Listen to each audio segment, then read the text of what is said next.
Thank you very much. If you have a question, please raise your hand. We'll have microphones to get to you. So we'll go ahead and start here on the front left with Bob. Go ahead. Hey, Matt. Bob Holt, Arkansas Democrat Gazette. You obviously had a great year, a lot of great games. Arkansas was atypical. Looking back, what do you think happened in that game with all the picks, and how did you bounce back from that? Because a lot of guys have a game like that, they might, go in a hole and not get out of it. I'm not one for excuses at all.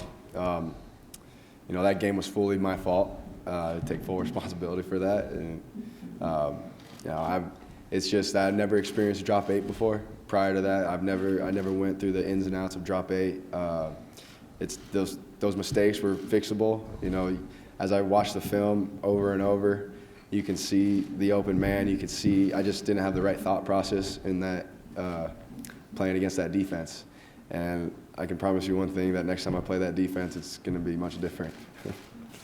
Matt, we'll go over here to the left-hand side on third row. Hey, Matt, Chase Goodrow with NFL.com. I got an NIL question for you. A lot of the agents feel like they can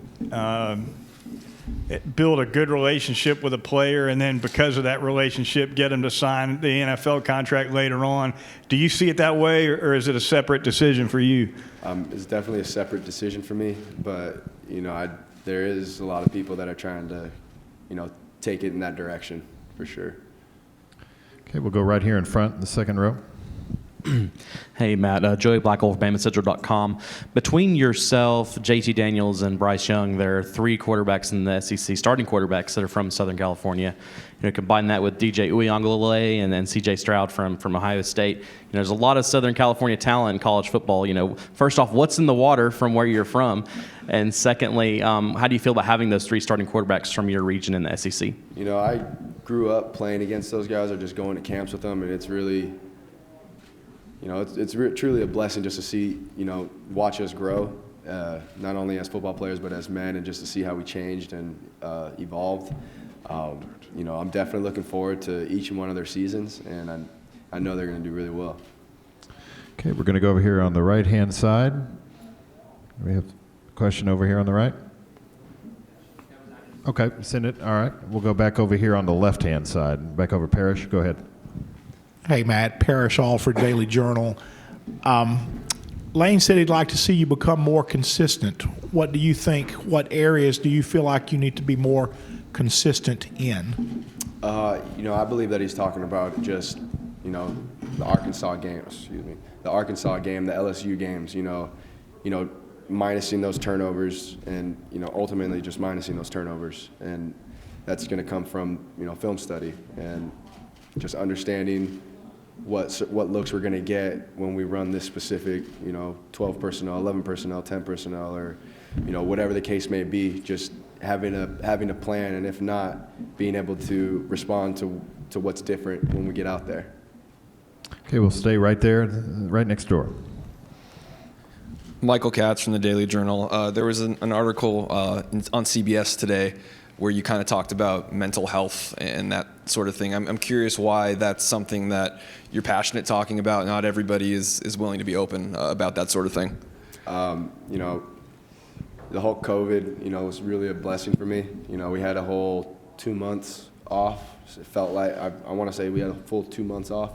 And I learned a lot about myself, just, understanding who I am as a person and understanding my weaknesses and focusing on my weaknesses to make them my strengths. And, that one thing that interview that I had with Dennis Dodd, it wasn't even like an interview. I was talking to him on the track at a high school campus. And, for me, I had a little different experience growing up. I wasn't the richest kid, but I wasn't the poorest. But I believe we all end up in a place for a reason, and I think a lot of people need to understand that. And not everyone's going to understand your point of view, but as long as you do and you're doing the right thing, I think that's ultimately what matters. Okay, we're going to go in the center section. Abby, go ahead. Your question. Hey, Matt, Connor Riley, Dog Nation. Wanted to ask you what you remember competing against JT Daniels with growing up, and sort of what you make of his game. I think JT Daniels is a great quarterback. He is truly your typical Southern California quarterback. He's been one of the best ever since, we've been in 7th grade. I remember it was a FBU, FBU All-American team, and it was FBU All-Star team, and he was playing for the OC, Orange County, and I was playing for North LA, and he was always beating me, always beating my team. So there's definitely, I hope we get to play him this season, but just seeing him grow, like I said, and watching everybody evolve from when I was knee high with these kids, and it's really a blessing just to see how everything turns out for us. Okay, we're going to go all the way to the back in the center. Hey, Matt. Trey Kennedy with BamaInsider.com. Your matchup last year with Alabama was a really high-scoring game, and you guys came close but lost in an emotional one. Talk about the matchup this season, Week 4, what you're excited about, going up against Bryce Young, somebody that you have a history with as well. Like I said, it's gonna be fun, man. I mean, I've competed with these guys since I was a freshman in high school. Bryce Young, I didn't really know until high school, but he's another great one, and I'm definitely looking forward to it. Okay, we'll go center section along this left aisle. Matt, John Sokoloff with WCBI TV in Columbus. You mentioned earlier fixing some of the mistakes like you had in the Arkansas and the LSU game, but Daniel Jeremiah mentioned earlier that he thinks you could be primed to make the similar jump that Zach Wilson made to being such a high draft pick. I mean, what kind of role has Lane played in you being able to unlock this level of your game? It is Lane, and I think it's a combination of everybody. Coach Lebby, Coach Kiffin, they've all done a great job of, forming me into this quarterback ultimately, and not only a quarterback, but a better person off the field. But they changed my whole thought process, man. They changed my whole thought process and how I look at a defense and how I just approach the game and the way I get ready for a game. It's something different that I didn't do 2 years ago when I was a freshman, and now it's become habit. And I'm blessed I got lucky with them. I did. Okay, we're going to stay in that center section in the middle. Hey, Matt. Brooks Cabina from The Advocate. NIL question for you. Lane Kiffin was talking to us about how he uses Twitter, and he seems to have a profile on that, and it seems like a lot of that NIL seems to be having kind of a brand, an awareness on Twitter. Do you learn anything from him and how to approach that? Does he talk to you all about how to use that and maybe create a little bit of presence there? Not necessarily him, but Ole Miss has done a good job of helping us, navigating through this, crazy time, because if you don't know what you're doing, it could get, really cloudy, and you could end up doing something that could hurt you in your future. But I've taken a different approach to it. You see everybody across the country trying to get what they can with any deal, any company, whatever it is. I'm all about making the right deals. One that's we're looking for long-term deals that not necessarily are going to hurt me in the long run. Because I don't want to, burn the bridges with companies that I haven't even made relationships with. Man, we're going to go over here on the right-hand side. Robert Cessna, Bryan College Station Eagle. What are your thoughts when you weren't able to play A&M last year, coming off that tough loss as a freshman, and does it add a little to this year's game? That was definitely A&M's a great team, and would have definitely wanted to see how we matched up against them. I don't think we play them this year.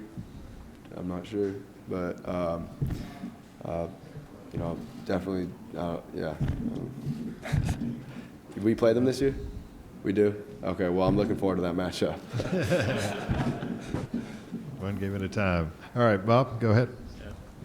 I had kind of a part two. Yeah, get back to the original question I asked you about maintaining your confidence after the Arkansas game, and then the key to that, and what's your confidence level going into this season to kind of take your game even to a higher level. And then Nick Saban apparently said down at the Texas High School Coaches Convention or whatever that their quarterback, who hadn't even started, has got almost $1 million, almost 7 figures in NIL. What do you think about that, and how are you doing with it? As for the confidence deal, you know, Coach Kiffin and Levy, they kept me in that game for a reason. You know, they didn't yank me. They made sure that I was a guy. They made sure that I knew that I was a guy, and I think that spoke volume to me. That spoke volume to the team, and you know, that gave me the confidence in myself that I could bounce back from it. And you know, Kiffin he brought me into the room after that game, and he told me that there's a reason that he didn't pull me. You know, he said he believed in me. He said, I believe what you can do. I believe in your ability, and you know, you're our guy moving forward. Like there's no issue. There's no issue with me. We're gonna get it fixed. So I mean, just having that relationship with him helped a lot. NIL. Yeah. As for the NIL, you know, that's really a blessing. I think it's going to be really good for people who didn't have the luxury growing up. These five-star kids coming from, you know, the slums of Miami, you know, that just didn't really get the luxury of, you know, other kids on the football team did, and just being able to create a different opportunity for their family. Okay, we're going to go straight in front of me right here in the center section, about 4 rows back. Hey, Matt. Stefan Kreisnik with the Daily Journal. I know you've gotten a taste of the Egg Bowl in the past, but this year, you know, things kind of getting back to normal. You get to go to Starkville to play. I mean, just how excited are you about that matchup? I mean, playing against State's always a good one. Definitely looking forward to it. The energy in that game it's unmatched. It's unmatched, and I for those who have been there, you can attest to that. Definitely looking forward to it. Time for maybe 1 or 2 more, if there are any questions for Matt. All right, all right. We'll go to Some people Bob. say I'm the worst. Oh, sorry, me. Go ahead, Bob. Yeah. I'm sorry about that. Hey, sorry to keep harping on this Arkansas game. I'm sure it's one you'd probably like to flush, but you sort of alluded to it, but how much extra motivation might you have for that game when you guys play Arkansas?